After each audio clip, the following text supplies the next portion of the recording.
الرحمن الرحيم. سلام الله عليكم، مرحبا بكم في فيديو جديد على قناة تيتي بلاي. فيديو جديد سنتطرق من خلاله إلى التحديث القادم من لعبة بابجي موبايل الأصلية 0.11.0 وطور الزومبي. ولكن قبل البداية، إن كنت أول مرة تشاهد قناة تيتي بلاي، أدعوك بالاشتراك في القناة مع تفعيل ميزة الجرس حتى تتوصل بكل جديد، وأتمنى أن تضع زر اللايك وهذا يحفزني على المواصلة وتعليقاتكم التحفيزية أيضا. بدون إطالة لندخل إلى تفاصيل الموضوع.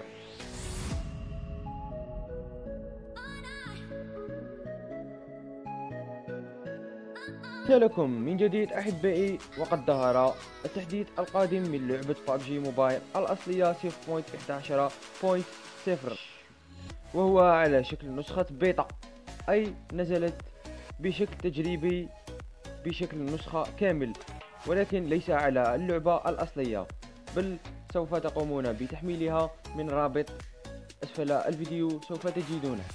ماذا سوف تفعلون يا شباب؟ سوف تقومون بتحميل اللعبة من الرابط الموجود أسفل الفيديو في الوصف، ثم تقومون بتشغيلها. ماذا يحتوي أعزائي المشاهدين هذا التحديث؟ هذا التحديث بأشياء جديدة ومن أهمها والتي يبحث عنها الجميع وكل لاعبي بابجي موبايل، وهي طور الزومبي. أحبائي، عندما تدخلون إلى اللعبة وبعد تثبيتها سوف تجدون طور الزومبي بالإيفنت كما ترون أمامكم في هذه الصورة، ثم تقومون بالدخول إليه، حيث عند الدخول يجب أن تدخل أنت وأربعة من أصدقائك، أي تكونون سكواد، حيث طور الزومبي لا يحتوي على سولو أو شخصين، وما عليك إلا اللعب سكواد مع أصدقائك.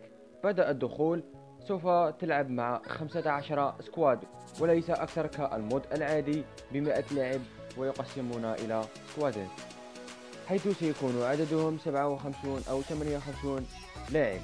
وبعد الدخول سوف تكونون في خريطة ميني زون، أي تكون الزون الصغيرة وليس كبيرة كالمود العادي.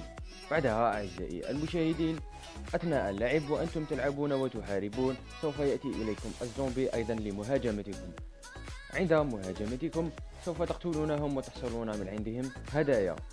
وبالمناسبة أحبائي، هناك زومبي قوي وزومبي ضعيف، وكلهم تحصلون من عندهم هدايا، ولكن كيف تفرقون بين الزومبي الضعيف والزومبي القوي؟ سوف أنوه لكم الآن. الزومبي الضعيف يأتي شكله صغير نوعا ما، والزومبي القوي يكون كبير. العامل الثاني الذي نفرق به وهو الزومبي الكبير يضع شيء أحمر في الخريطة، وهي دائرة حمراء، حيث عندما تراه تذهب إليه بالخريطة لمحاربته، وحاول أن تذهب أنت وسكواد الخاص بك لتقاتلوه، لأنه قوي جدا حتى تستطيعون تفنيشه وقتله بسرعة. ولكن أحبائي، الهدايا التي تأتي من الزومبي القوي ليس كالتي تأتي من الزومبي الضعيف، حيث الهدايا التي تأتي من الزومبي القوي تكون هدايا مثل التي تأتي في الدروب، قوية مرة أو أكثر من الدروب أحبائي. حيث في هذا التحديث ضافوا سلاح جديد وهو سلاح النار، حيث ستجده عند الزومبي، وهذه هي الأشياء التي سوف تجدها عند الزومبي القوي. صراحة أحبائي، التحديث مرة خرافي ويستحق التجريب، وإن أردتم أن تجربوها أحبائي المشاهدين، انزلوا في الوصف سوف تجدون الرابط، قوموا بتحميله وتجربته، وكن أول من يجربه قبل الجميع، لأن هذا التحديث لم ينزل على اللعبة الأصلية، بل هي مجرد نسخة بيضاء تجريبية يمكنك تحميلها عزيزي المشاهد.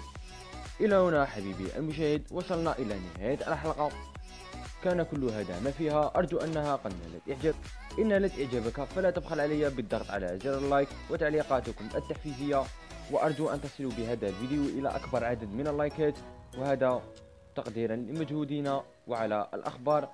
وإن كنت أول مرة تشاهد قناة تيتي بلاي، اشترك في القناة وفعل ميزة الجرس لتتوصل بكل جديد عن اللعبة. إلى اللقاء أحبائي المشاهدين أعزائي.